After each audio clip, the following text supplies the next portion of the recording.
Welcome to the milk bar.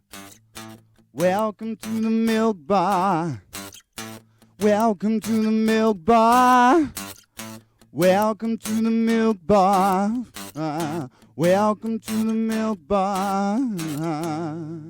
Welcome along to episode 699 of the Milk Bar. Jason Forrest here with you as ever. And coming up on the show this week, Anthea Turner will be along to make sure you keep your washing machine clean. We'll be hearing from Codsall Dramatic Society all about Sleeping Beauty, their children's play for 2022. We've got Codsall Village Fair on our minds as well, which is coming up on the 2nd of December. We can find out how you can get involved in that. We're hearing music from Only Child and catching up with their only member. Plus, on top of that, we're finding out about Nub. Nub TV is back, talking all about that one. And we'll be hearing about apprenticeship opportunities in the digital workplace. They're available in Birmingham. That's all on the way on the show this week.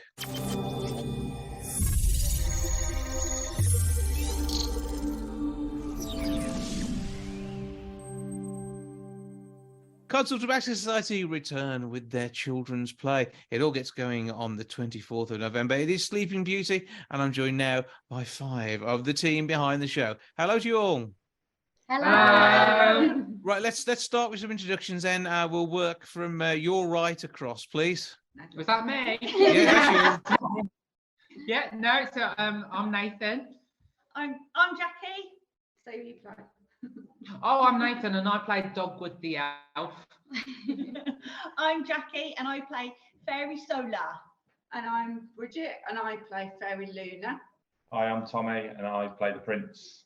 And I'm Ali and I am co-writer and director.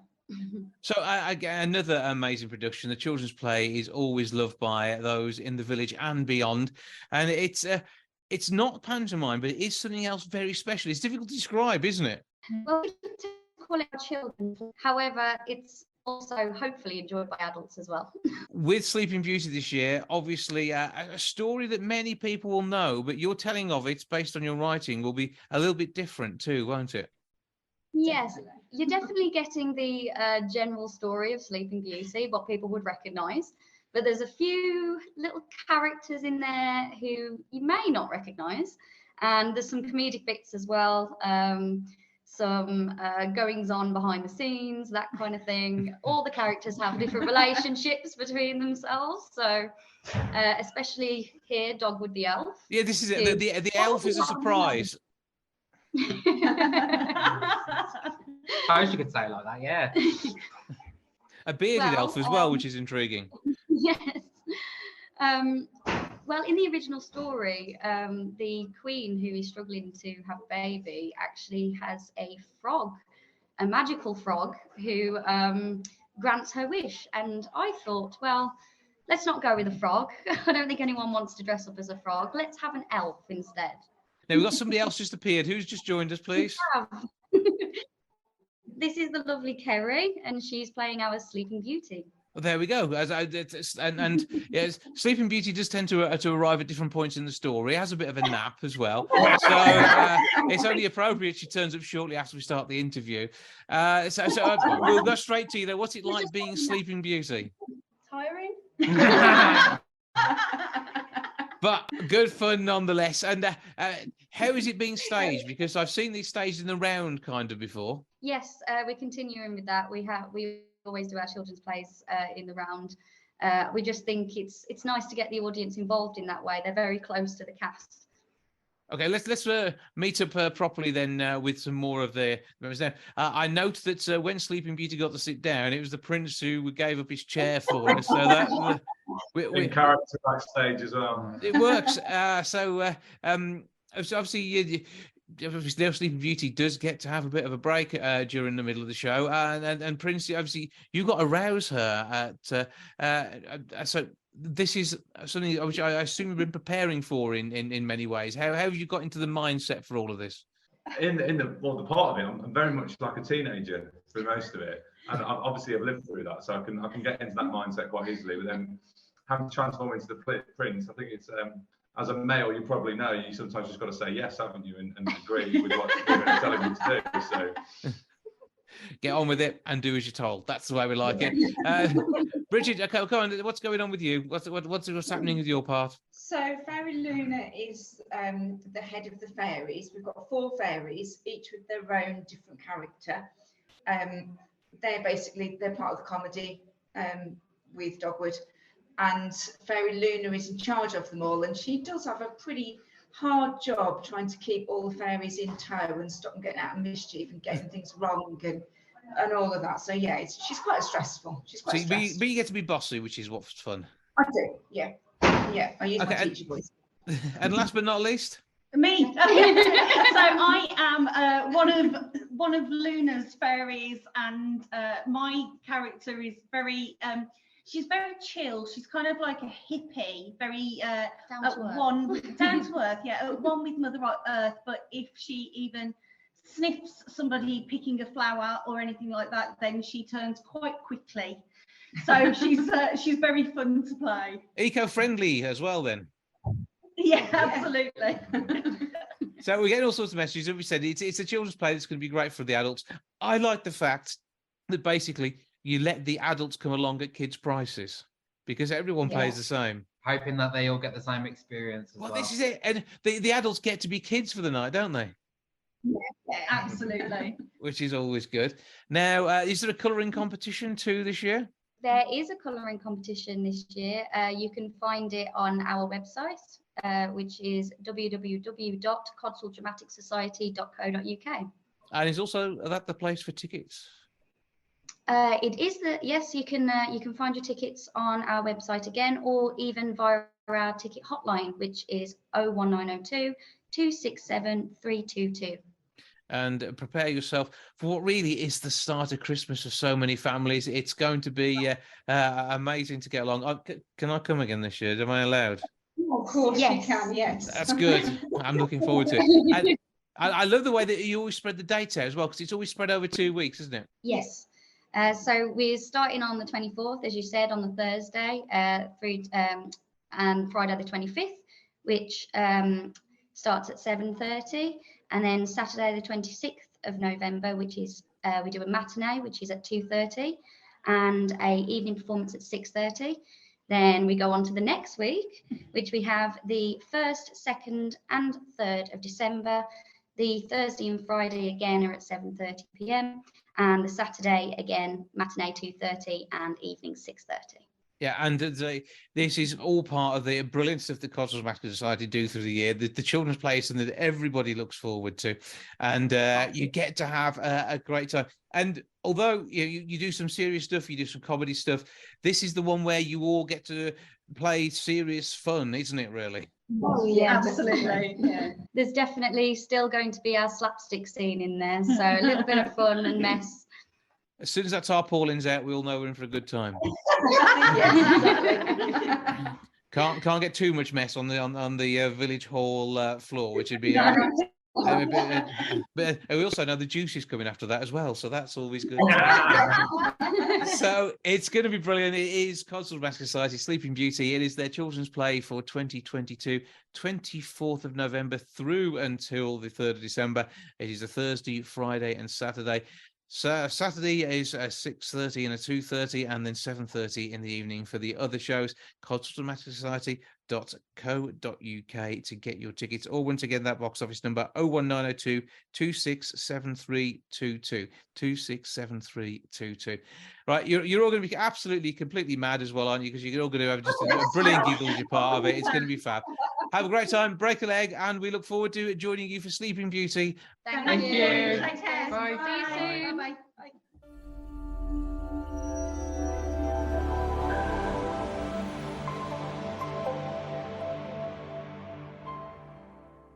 Codsall will once again be making Christmas happen with their Christmas Fayre. Yeah, it's all down to them. That's how the magic works. It all takes place on the 2nd of December. It's a Friday night at 4 o'clock. The streets will be alive with the sound of festivity. To tell us more, I'm joined now by Lewis Stowin. Hello, sir. Hello, Jason. How are you? I'm all right. How are you? I'm absolutely splendid and full of the joys of Christmas, even though we've still got several weeks to go. Yeah, it's a few weeks to go, but still time to get involved if you want to be a stall holder, I'm going to guess. But most importantly, we've got to get people down there. So what's the details? What have we got so far? Right. Now, you remember last year was the return of the event, having lost 2020 to COVID, and it was absolutely spectacular last year. And I didn't think we could better that. But this year, it's going to be even more spectacular. Normally, we start getting people booking stalls around July. This year, January the 3rd, we had our first stall booking. Would you believe it? It's impressive. It's absolutely phenomenal. Last year, I think we finished up with 48 stalls. This year, with 3 weeks to go, we've got 61, and we're still getting inquiries in. It's incredible. And last year, we had about 4,000 visitors.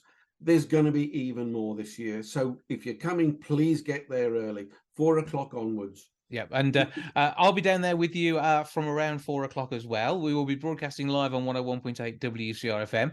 So we're taking over the airwaves and sharing what's going on. And it really is just sort of enticing people into what really does make a massive start to Christmas for so many. And if you haven't been before, it is well worth it. You will have carol singers. There'll be all sorts of stalls to get your Christmas gift, but also festive fare as well. If you want to just put yourself in the mood for Christmas, this is what you need to attend.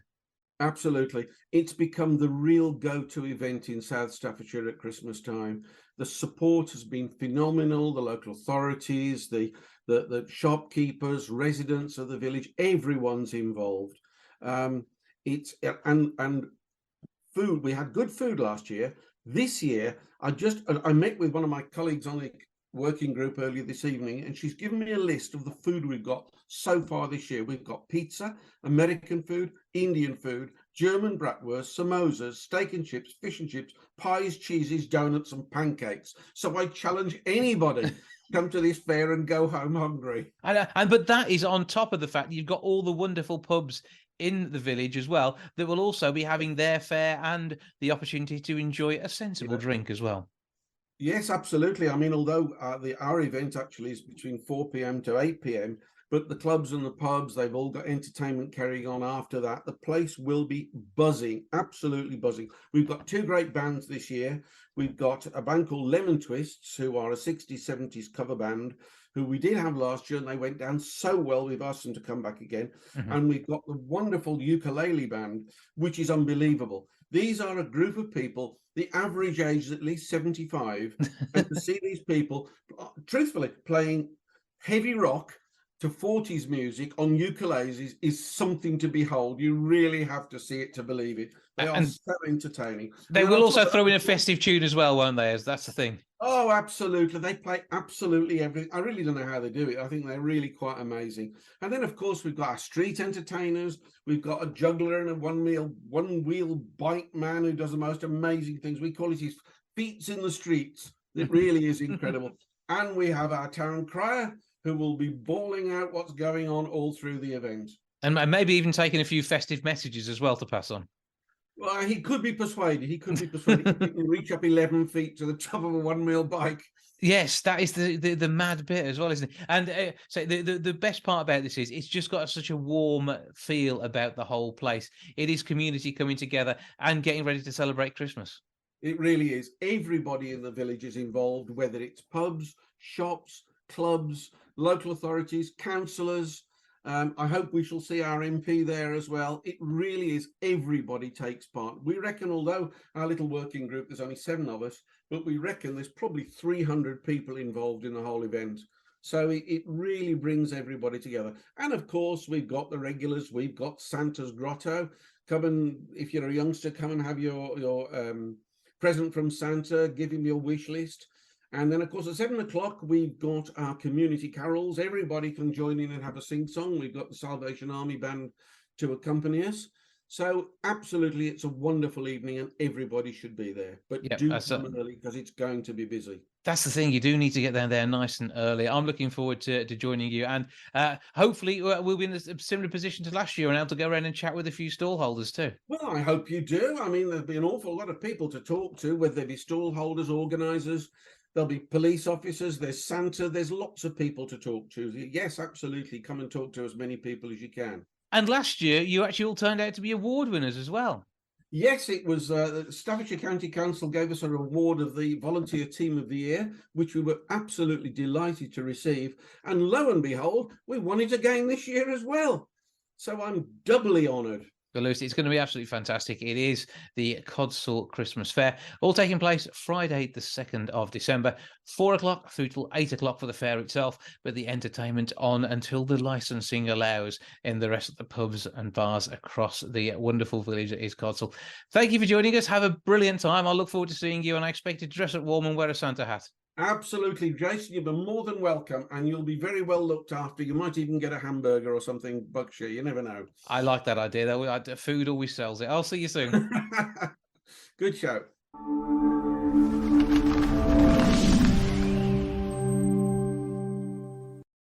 Only Child have released an album to celebrate 10 years of making amazing music. Alan O'Hare joins me now to tell me more. Hello, sir. Hello, mate. How are you doing? I'm good. How are you? I'm good. Thanks for having me on. No problem. Good to talk to you. So, first of all, give us a bit about your roots, and not only in real life, but also in music as well. I like it. I'm a Scouser, as can probably be told. There was a hint there, I could tell. Was there a hint, was there? And yeah, grew up in Liverpool, been making music since I was a teenager. Was in a lot of rock and roll bands, and then decided I wanted to rock less and roll more as I got older. And I still live in Liverpool. I have a daughter who's 8 years of age, happily married man, living just off Penny Lane, which always helps with the music and letting people know where we are. And in terms of my music life, I've been in lots of bands, but it's been 10 years as only child, which, as it suggests, is me solo. Although the music's not, just a guy with an acoustic guitar. It's lots of different stuff, but it's me running the ship, as it were. Many layers of music, and I know the area of Liverpool you're in very well, because I lived at the halls down on Carnatic Road when I was at university. Walked down Penny Lane many a time, and that was a place I went shopping. And I lived in Wavertree as well when I then moved out into the real world. And I think Liverpool as a city, I mean, like the Midlands has got a great musical heritage, and we're not going to have a fight because the Beatles are going to win every time. But there are so many amazing bands. Big Dexys fan. Speaking of, before we move on Midlands, go on, carry on. That's all good. But it is very much something you kind of expected to do as a kid, aren't you? You've got to get into music because there's so many other forefathers of the city and mothers who've done the same. Absolutely, yeah. I grew up. It was either football or music. Mm-hmm. And the first 15 years of my life, it was football. Red or blue? I'm a blue. Okay. But I grew up in the 80s when it was great to be a blue, because we won things and we're competing and blah blah blah.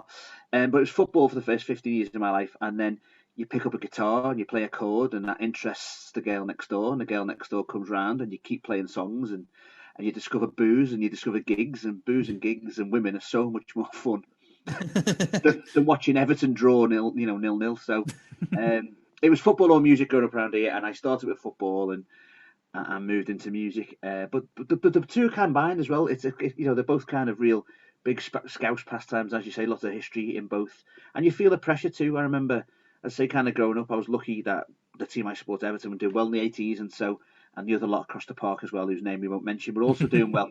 So the city was kind of the best of football, and then you get into music and okay, well, I like the guitar, I like Three Chords and the Truth, if you like. Who's the best band at that? And everyone tells you it's the Beatles. Like, oh, they're from here too.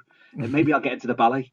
Because it's tricky, but for good or bad, it's with us here. But Hey Jude hasn't held you back. You've still sort of gone on and done your thing. And you're celebrating 10 years with an amazing vinyl album release as well. And that's limited edition, but the music is available as well for everybody who doesn't have that vinyl record player, as we probably all should.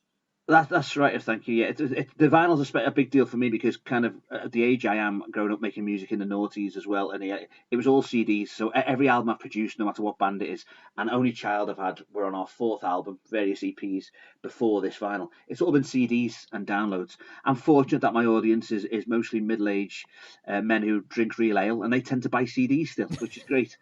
And I include myself in that.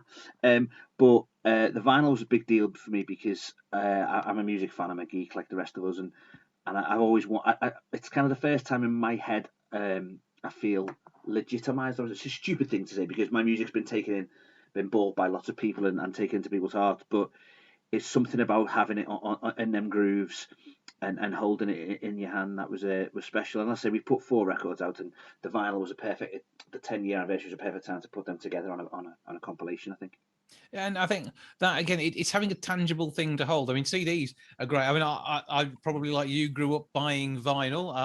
My first record was John Parsons, Elmo's Fire on 7-inch, and you know, it's second one was Roland rapping, but we don't talk about that. That's only because it's a picture disc and it was amusing when I was. I like the honesty. The first one is what counts, but you know, but music is something that is special. And I just around the corner from you bought a copy of Pelé's Fair Blows the Wind for France from Penny Lane Records, and having heard it so much on Radio City back in the day. And there's always been great support for music by the media in your city, and I mean we love to do that here in Wolverhampton. Yeah, lots of similarities in this. You know, you were saying before about kind of we won't have a fight about whose city's best. The Midlands, even Manchester for me, I don't see any. I don't have any rivalry with Manchester. Midlands, Manchester, Glasgow, London, all places that predominantly the music scene is predominantly a catalyst for working class to do things, It's places with a story to tell, and absolutely. And it's your story that you've been telling. So, which bits of your story do we look out for? Because on the vinyl, I'm going to guess there's at least one tribute to the missus and the kid. You put me in trouble now. I was actually not. There's a whole record, an album that came out in 2014 called From Muddy Water to Higher Ground, which the CDs have sold out, but you can still get on a Bandcamp. That's kind of my love record, if you like. That was my album about becoming a dad and getting married and being happy. But it turns out, as I think Elvis Costello said in the past, people who like your music don't like you being happy. So I to put a label on it, we've got a lot of music that would be considered protest music as well. So there's been a big mixture of stuff over the years. But on this record, there's lots. Actually, funny enough, since we're talking about Liverpool, there's lots of stuff about Liverpool, but not in the terms of isn't our city great? Don't I come from a wonderful place? Look at me. The songs about immigration on there. A song called Accidental Englishman, a song called Scouse, which a lot of people take as a tribute to Liverpool. A song is actually a song of immigration. Mm-hmm. It's about the wonder and the beauty and the mystery that immigration can bring. And my background, my name's O'Hare, come from an Irish background. There's a song. Come on, if we're honest about it, the Liverpool accent is heavily influenced by the Irish roots that and the people who travelled over. I mean, it's only a short ferry ride away, isn't it?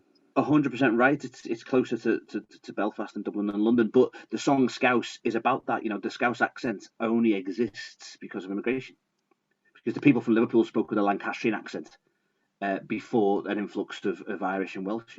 So. And I think everywhere is the richer for that as well. Absolutely. So the songs, what you'll find out about me on there is that Liverpool is an immigrant city. That's where I come from. It's my background, and the beauty and wonder everyone loves about it. We need to take that forward with us to keep the city progressing and not fall for this kind of enclosed build. Let's build walls. I say Liverpool's always been a very welcoming city. I know that when I lived there, and admittedly struggling to order drinks in pubs because I talk funny was a bit of a problem. And we still, no one knows what to call a bread roll. It's a cob. But it's those differences regionally that make it more interesting. And with the music that you've brought here, and they say the fact that there's protest songs, there's all sorts of things in there which are going to give a bit of a rich tapestry of your time making music over a decade in this guise. And who knows what's going to happen next? You could become a duo before you know it, and anything can happen. But this is very much a moment for you now, isn't it? And this vinyl is as a way of celebrating it. And whether people are coming to your music for the first time, which I have to admit I am, or whether people have been with you on the journey, it's great to actually share that. And is there a tour on the offing as well? Yeah, there'd be some dates in the year, because I mean the idea of putting it all together was to bring new people in. That was a big thing about it.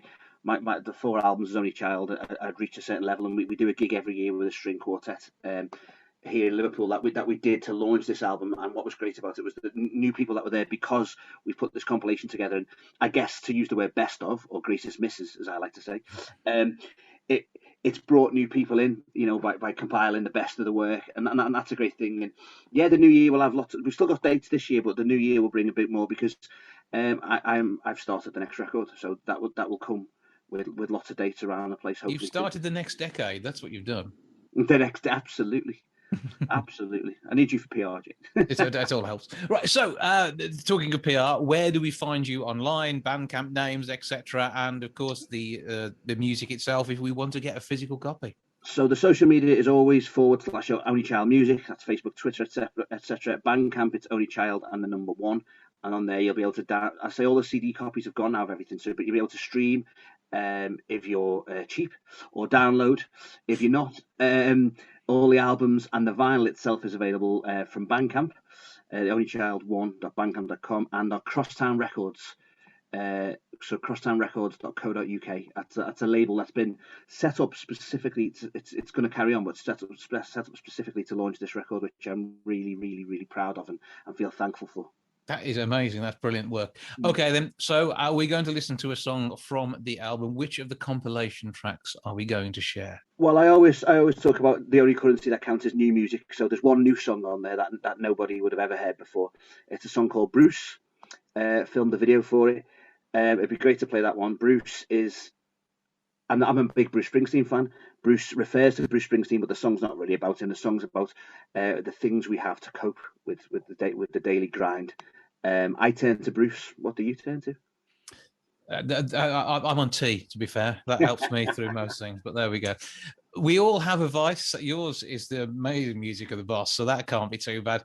I mean, Alan, keep up the good work. Thank you for joining us. We'll look forward to more, and at least another 9 years and a bit more from Only Child, and another vinyl album, even though maybe no one will even know what vinyl is at the day. You got to do a cylinder next time. I think that'll be the way. Regress further. But 78. Oh yeah, that'd be good. You get about 2 songs on and cut yourself as it spins around on the platen. Thank you for joining us. Thank you for the music, and keep up the good work, sir. Thanks for having me. Cheers.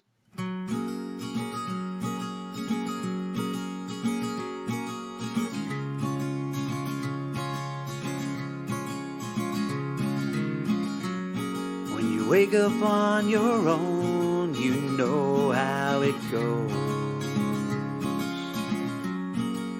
One cup of coffee, one piece of toast. You wash your face, hear it echo on the sink, and turn the radio on so you don't have to think.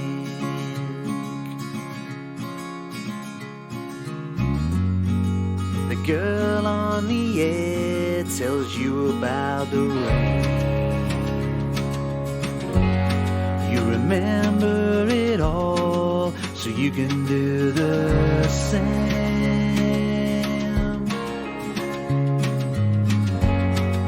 The wind chimes remind you of the time she got it wrong. Then your heart skips a beat as they play that old song. And that's when you ask, who do you turn to? And I answer you straight, I turn to Bruce.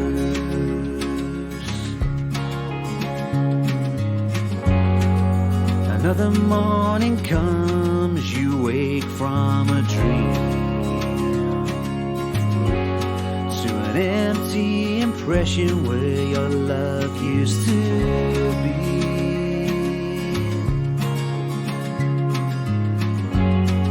You clean up before dawn and now you can rest to the distant sounds of those songs you love best. And that's when you ask, who do you turn to? And I answer you straight, I turn to Bruce. I answer you straight, I turn to Bruce. I turn to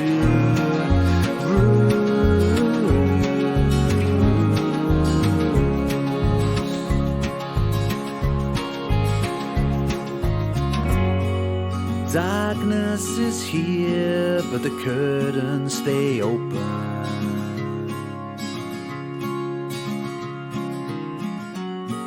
The night was exciting before everything got broken.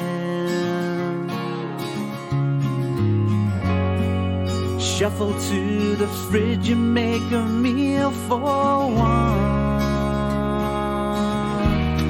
Then stare out the window as people carry on.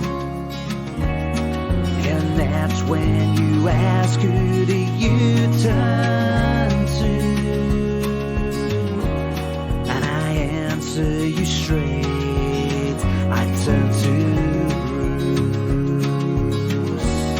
I answer you straight, I turn to Bruce. I answer you straight.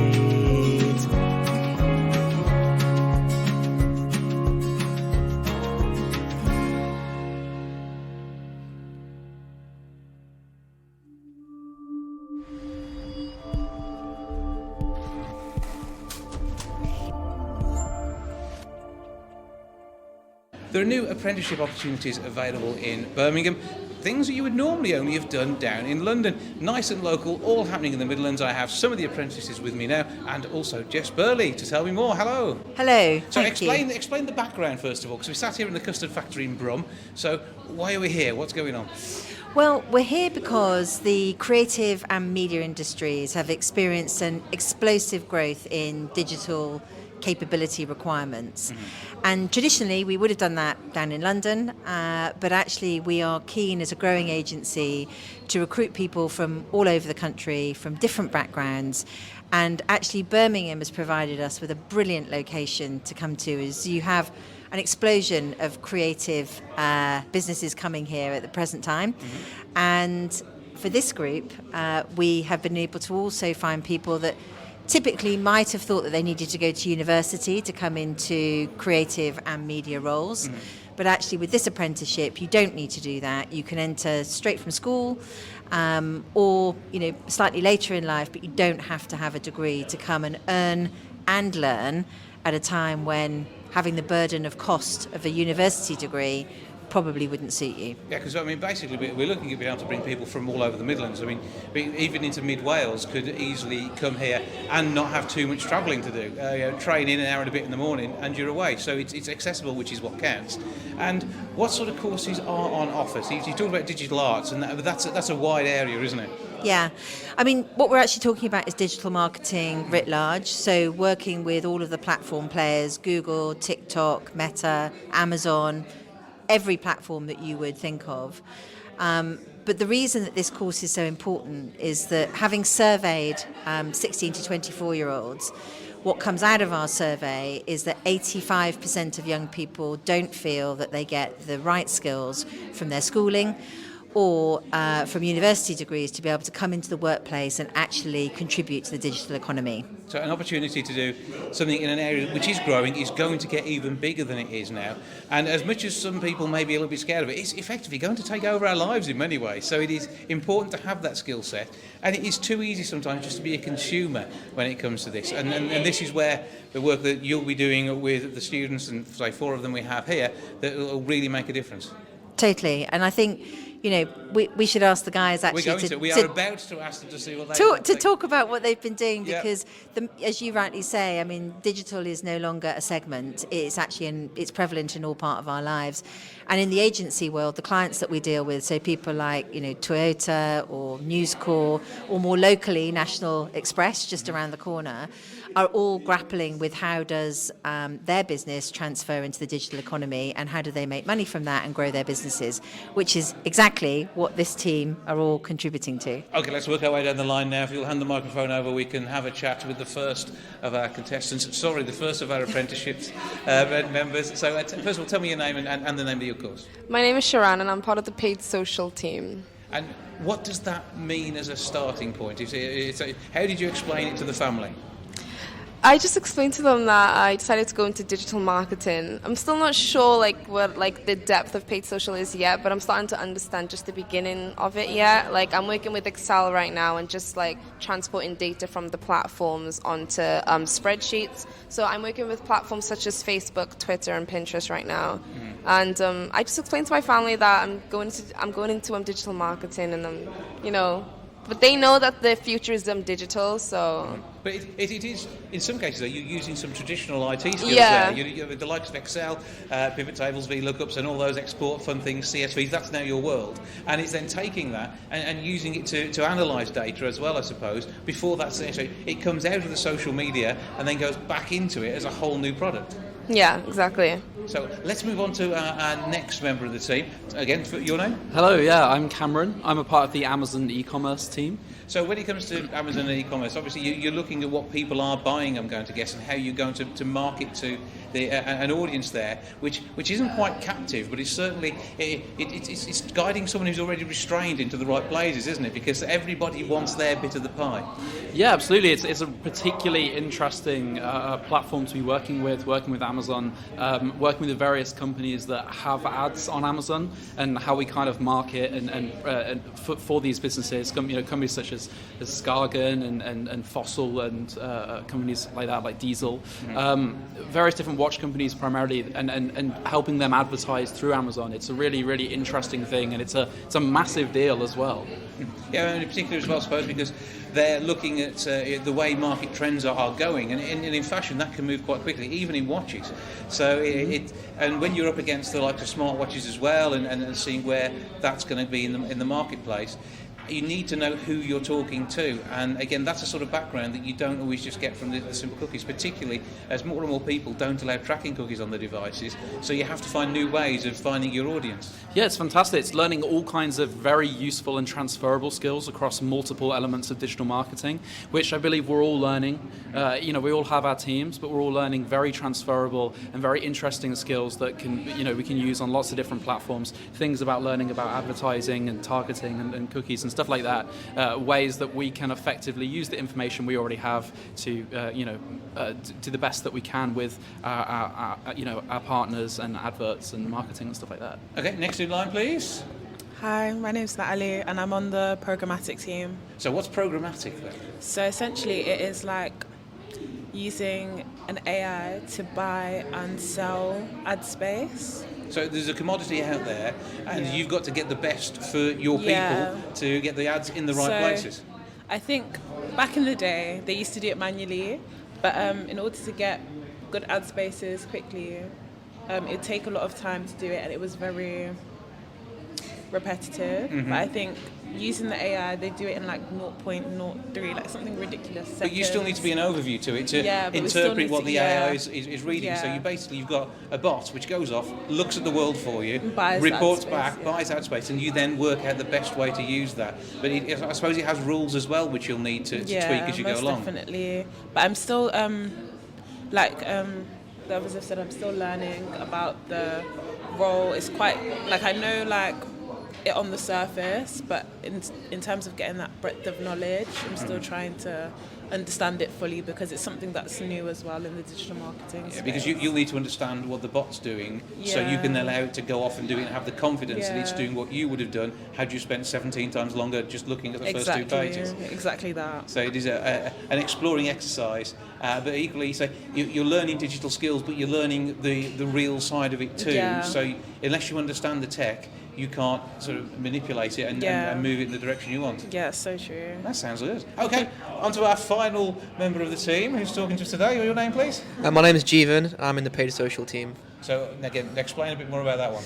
So paid social is a difficult one, because it's basically we get client creatives like advertisement like Facebook, Instagram, etc., and we basically have to put the ads in a efficient way so people can see it and convert. So conversions kind of depend on what the client wants. So yeah, but I mean, when you're looking at something like Facebook, you've got to get them to click on the right reasons. You put a video up there, you want to know how long they've watched for, have they actually clicked on the through links, and when there's also the option to add the likes of a WhatsApp communication button, it's getting people to direct towards pressing that button and then getting themselves into the marketing machine, which is hiding behind it, but is ultimately going to give them what they were looking for in the first place. Yeah, I mean, even this week now, I've started been handing reports, weekly reports, and I've kind of seen these metrics, and it's just really interesting to see like how certain creatives kind of reach certain KPIs when others don't, and you gotta like be very much being able to kind of change creatives on the go and like change the strategy, and that's what our job is really as a paid social team,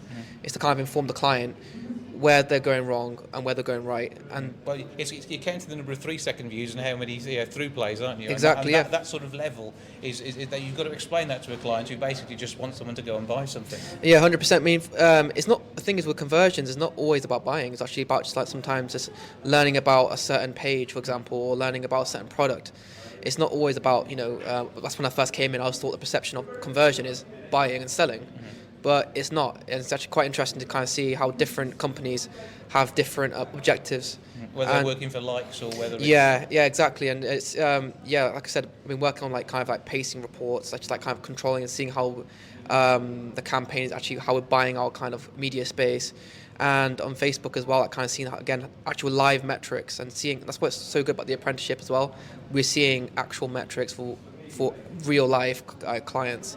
And that's what I think is such a great thing about this, apprenticeship, that you actually are seeing real life metrics, seeing real life kind of buying and selling. Yeah, and all this in a digital world. Let's get the microphone back to the other end, because we need to explain how you can get involved with this course. If it is something that's already sounding interesting to you, we're looking at 16 through 24-year-olds? Yes. In fact, our youngest apprentice is 17, and I think our oldest is 24. So we are almost directly replicating that group. I think the key thing about this apprenticeship is this is our first cohort. Our plan is that we will recruit here each year somewhere between 20 and 35 apprentices. And we're already looking at slightly different courses that we might want to bring in next year. But at the end of each course, every apprentice has a full-time job, assuming that they pass their apprenticeship, obviously. But they're being paid as they go along as well. Being paid while they learn. Because we normally hear the phrase internship in the digital world, which means basically doing a lot of work for nothing. Okay, they're learning something along the way, but not having someone who's got that direction and an end goal for you. Yeah, no, exactly. I mean, it is a properly paid job. But you do have that opportunity to balance learning with earning. At the end of it, we will each individual will have a full-time role, and we will then be setting up the hub here to service our European clients. So if we roll forward 3 years, you could easily imagine that we'd have probably 100 people at this site, mixture of apprentices and full-time digital marketers. So if this is something interesting to anybody out there, what do they do next? So they can go to the website, and I would suggest that they go to the andpartnership.com or theacademy.uk, or actually look at us on TikTok, because we have a fantastic TikTok offering, which has been created. Less, to be honest. Exactly, but it's been created by our apprentices who've only been with us for 5 weeks, but they have already established a very good, strong TikTok following. But no new dance crazes yet? No new dance crazes. I don't know, are there any new dance crazes that we need to know about? That could happen. No, okay. We shall see. Well, I mean, congratulations to everyone for getting involved in this in the first place. It sounds like a brilliant future path for all of you. And it sounds like a brilliant opportunity for people from across the Midlands to be able to come in and be part of a digital future. Thank you very much. Well, thank you for inviting me to the Custard Factory today. Not at all. Thank you.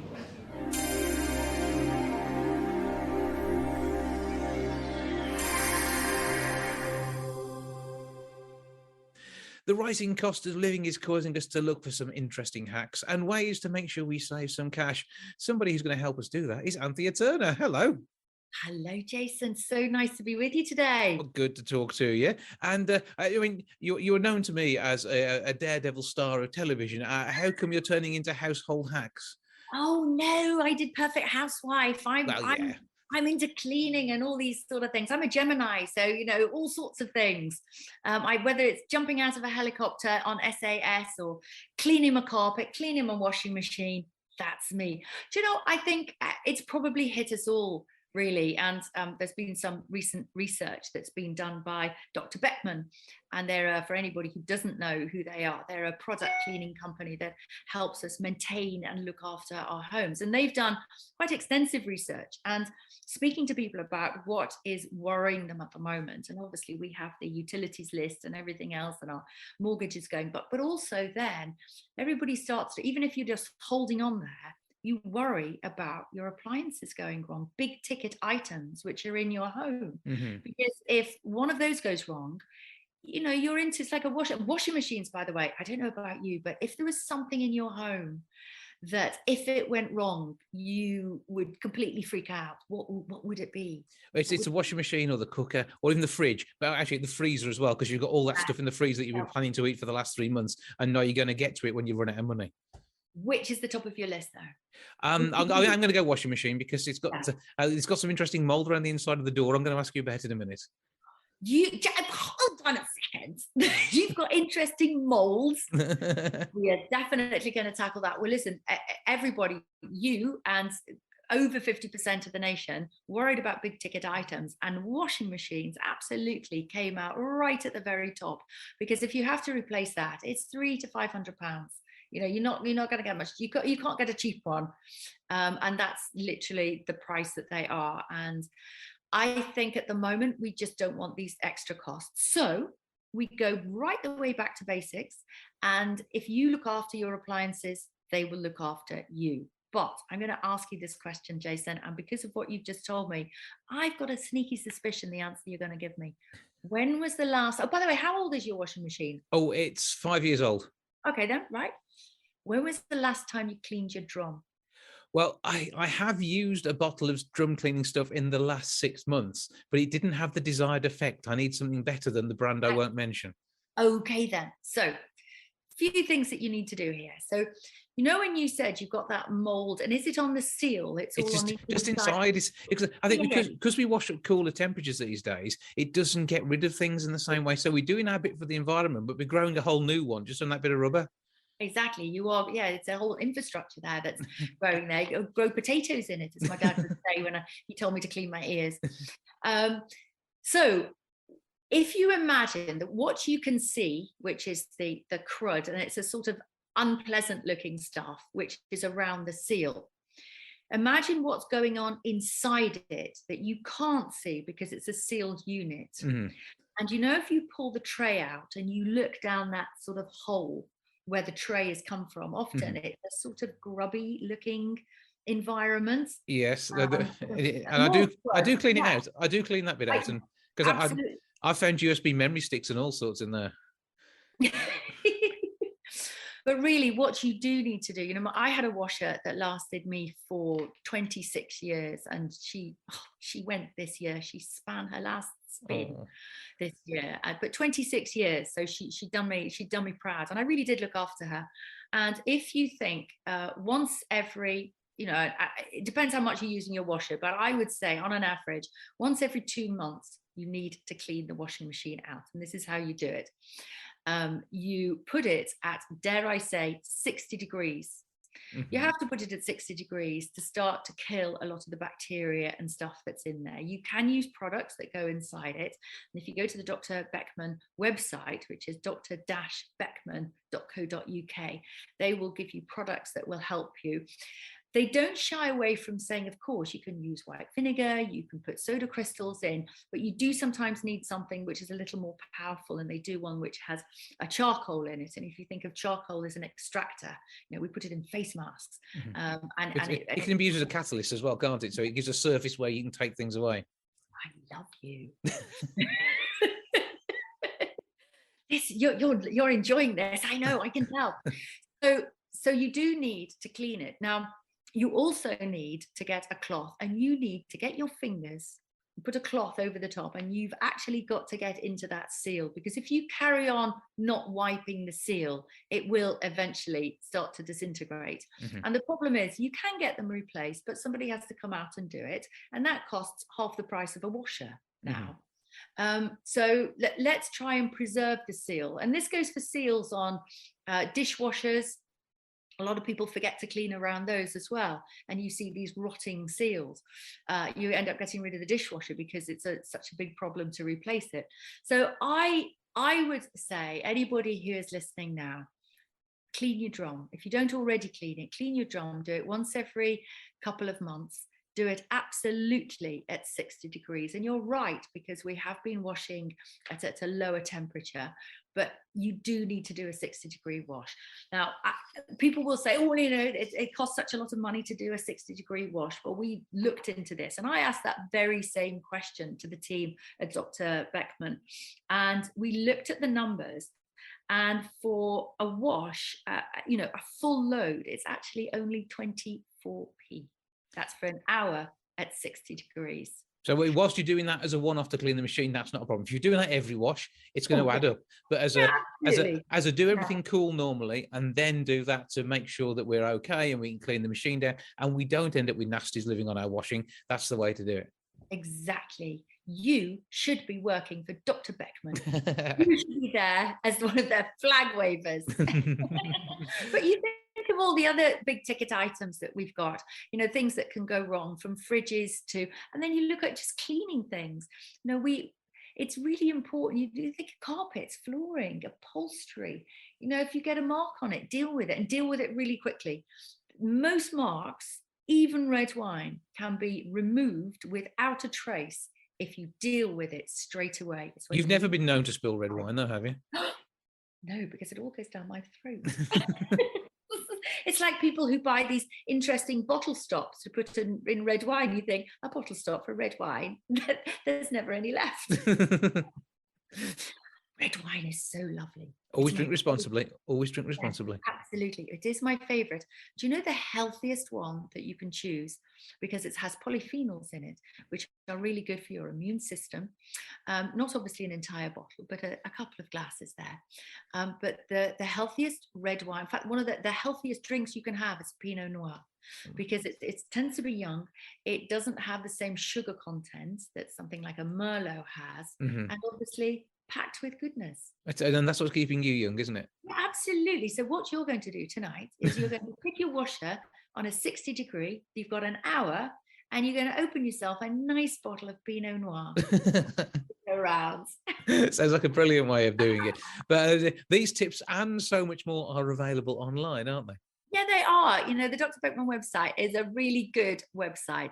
And why I love them is because they give you tips as well, and even tips about things that they don't sell. So they're very open about, they want people to have clean homes. And, you know, when people say to me, and I obviously did quite a few programs when I was doing Anthea Turner Perfect Housewife, and it was sort of tongue in cheek, but it was packed with take home. And I do enjoy a clean, efficient home. And the reason I enjoy that is because life just becomes so much easier. And, you know, people often say to me, they say, oh, no, I'm messy, but I'm clean. And I go, I get what you're trying to say to me, but you can't clean round mess. Yeah. So I once did this lady's bathroom, and I remember going into her bathroom, and she says, oh, and I said, when's the last time you cleaned this bathroom properly? Oh, she said, it takes me ages to clean this bathroom. Well, that's because and I counted 21 different products around the bath and on shelves in the bathroom. So every time she cleaned, she had to pick things up, clean underneath them, pick something up, clean underneath them. And you think, no, just make it easy. And I made her this really, you know, threw lots of things away, of course, and got containers to put things in. And cleaning the bathroom's 10 minutes. And when's the best time to clean the bathroom? When you're in it, preferably because you can clean the shower. Yeah, that's the way. And that's left me with an image which will be there for a good while. But meanwhile, where else can we see you up to stuff at the moment? What you got on the way? Well, we've just reprinted funny you should mention this. My new book, which was out earlier in the year, but we had to go into a reprint, which was How to Age Well, The Secret. And I've just done a lovely thing for Netflix to promote The Crown, the new series of The Crown. Because if you will remember that I made Tracy Islands on Blue Peter. I do. So for Netflix, I've made Buckingham Palace out of a few cardboard boxes. And it's tremendous. Go onto my Instagram, you'll see it. We worked really hard on it, and it looks great. Can you imagine the amount of washing machines they must have at Buckingham Palace? That'd be amazing. I bet they're very clean, but there we go. You love to go down to the laundry area at Buckingham Palace. I would. Well, we'll leave you with that fantasy. Meanwhile, I'll thank you very much, Anthea Turner, for joining us. Thank you, Jason.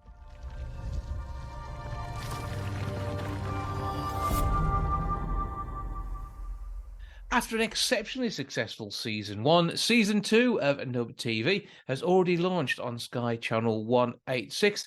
To tell us more, I'm joined now by Mark Lee. Hello, sir. Hello, how you doing? I'm good. I hope we find you well and excited by your second outing.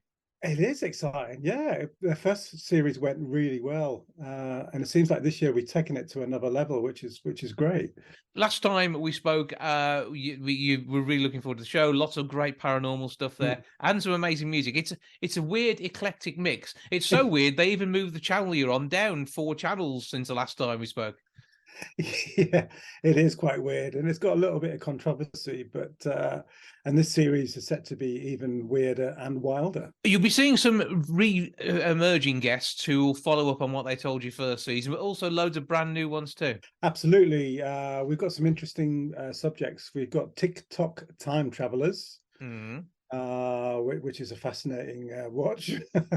It's mostly people in mobile phones in the 1930s, I'm going to guess. Well, no, it's actually these people who claim to come to the future. Oh, right. They post videos on TikTok saying humanity is doomed unless you do this and that. And it's stuff you could probably guess anyway. You're not debunking already, are you? We do debunk quite a bit of it, especially the TikTok time travelers. I mean, I'm sure a lot of it is just kids on mobile phones. Really. But it's interesting. But we have got some serious stuff. We've got the program on the English Bigfoot, which not many people are aware of. Obviously, everyone knows about Sasquatch in North America and the Yeti, but there's actually quite some credible evidence about a similar sort of cryptid ape-like being in the UK. We'll be intrigued by that one. Whereabouts? Where are we thinking here? Well, actually, the epicenter of where there's been most sightings is Box Hill in Surrey. Oh, right. Is I would imagine it'd be like Snowdonia or Highlands of Scotland, but no, Box Hill in Surrey. So okay, with the fringe on top. So lots of great stuff on there, and amazing music as well. And I've been watching the trails. I haven't had a chance to catch up yet because the first episode's gone out. We can get that online as well now, can't we? Yeah, it is online. Just have a look for Nub TV. But I've been watching the trail, and where on earth do you get your music from? Because this again is another amazing eclectic mix. It's mostly music on our own record label, Nub. It's from bands that we know and bands that we love. So there's an eclectic roster that we do have. Everything from kind of world music to rap to punk to singer-songwriter. So I mean, it's just stuff that we like, and it's a little bit quirky, I guess, as what we love on Nub. It's all part of the Nub brand, which is what counts. And are the Pocket Gods on Nub, or is that something you've got elsewhere? Yeah, no, we are on. That's why we started Nub in the first place, because we got offered lots of dodgy record deals back in the day, and I thought, okay, well, let's just set our own label up and do it nicely. So it's a nice kind of community cooperative feel that we have on Nub with the bands that come on, and they keep their own copyright. We don't own anything, so we just kind of enable bands really to get to the next level. That's what we do at Nub. And there's quite a story to tell about the Pocket Gods at the moment, isn't there? There is, yeah. And we actually do have a film coming out. We've been campaigning for a long time for fairer royalties from streaming with a series of 30-second song albums. People are saying it's Spotify protest, but it's not just Spotify, but there's a lack of decent royalties, really, fair royalties for for artists. So we've been campaigning since 2015 for that. This campaign has culminated in the release of our latest album, which is one copy only on vinyl, on sale for £1 million in our local record shop. There's only one copy, and it's yours for £1 million. Okay, well, we'll check for people looking down the back of the sofa to find some extra cash to go towards that. But did you say there's a serious side to this? It's not just about getting someone to pay £1 million, which is probably the most that's ever been paid for a brand new release record. So I'm hoping there's a good record in itself with the record, but it's equally about being able to set up a fairer streaming service too. Yeah, absolutely. And we're not just going to blow the money and go to the Bahamas or somewhere nice and hot.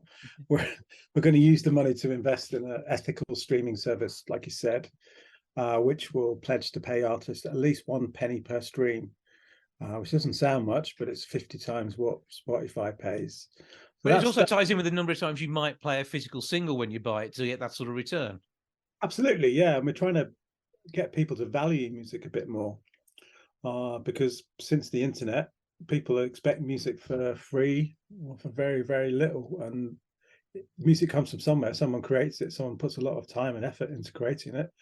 So why shouldn't we be paying a decent amount?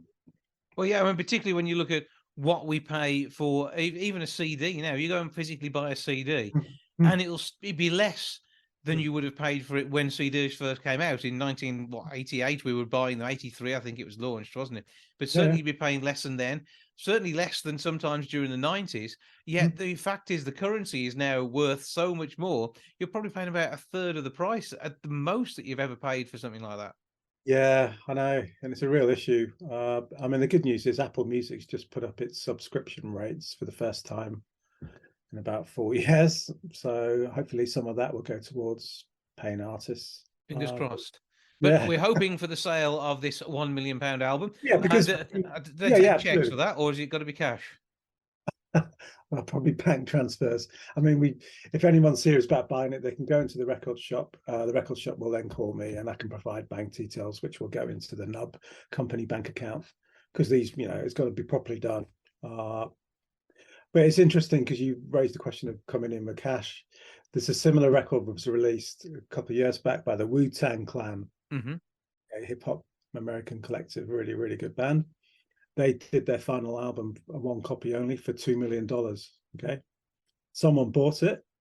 Okay, this person who bought it was a bit dodgy. They're now in jail.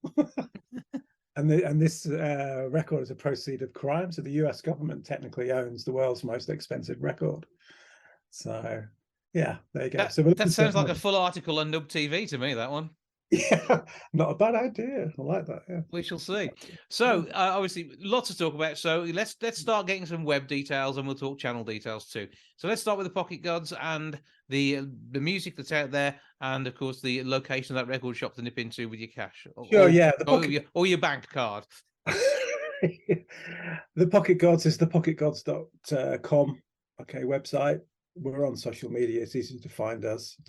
The TV show goes out Tuesday nights at 9 o'clock on Sky 186 every Tuesday for the foreseeable future. So check that out. We're also on social media as well. So Nub TV, you can find us. And yeah, drop us a note and let us know what weird stuff you want us to talk about. And season 3 will no doubt be not too far away. We've already started season 3, so yeah, it gets even weirder the more we do. And we've got a Christmas special as well. Oh no! Please tell me you don't debunk Santa Claus. No, not at all. Why would I do that? That's kids okay. That's I say it too loud. Have a brilliant time with it all. Enjoy thanks, it, keeping it going. We certainly enjoy seeing you on screen. Mark Christopher Lee, thank you for joining us. Thank you so much.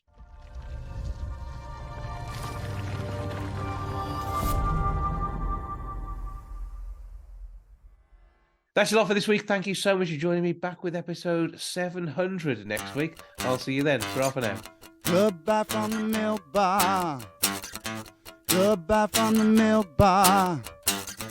Goodbye from the milk bar. Goodbye from the milk bar. Yeah. Goodbye from the milk bar. Yeah.